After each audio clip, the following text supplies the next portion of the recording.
Max Verstappen topped FP1 at Spa, but here's the twist. The long run data says he might not even be the quickest car out there. Stick with me and I'll show you exactly who's bluffing. Let's start with the headline everyone saw. Verstappen led the FP1 timesheet at Spa with a 1:47.0, and behind him it was ridiculously tight. The two Ferraris of Lewis Hamilton and Charles Leclerc within about 2/10. Verstappen himself admitted it was a good day, but was wary of the gap to his rivals, and that's the clue. This is a low fuel glory lap. The real question is what these cars do when the tanks are full. And this is where it flips completely. Look at the fuel corrected long runs. On the soft, Lando Norris was in a league of his own, over 2 seconds clear of the next man.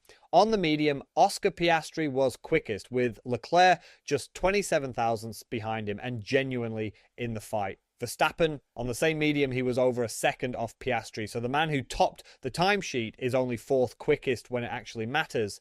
McLaren's race pace here is the story nobody's talking about. It gets worse for Red Bull when you look at how the tyres hold up. On the medium, Kimi Antonelli barely dropped off, losing just over a tenth a lap and around 7/10 across the whole stint. Verstappen was shedding nearly 3/10 a lap on the same rubber, bleeding 2 full seconds over a run. So his long run flatters him early and then falls away. Antonelli, by contrast, looks after his tyres beautifully, and that's exactly the trait that wins races at Spa. Now the head-to-heads, because same car means no excuses. At Ferrari, it's a dead heat. Hamilton just 62 thousandths up on Leclerc, and Hamilton reckons they'll find a fix for their early Friday struggles. At Mercedes, Antonelli was over 3/10 clear of George Russell, which fits that story about where Russell is losing time. Piastri had 4/10 on Norris on one lap, even though Norris owned the long run. And spare a thought for Carlos Sainz, a full second and a half slower than Alex Albon when he's normally the quicker Williams. That's a big reversal. One more to watch.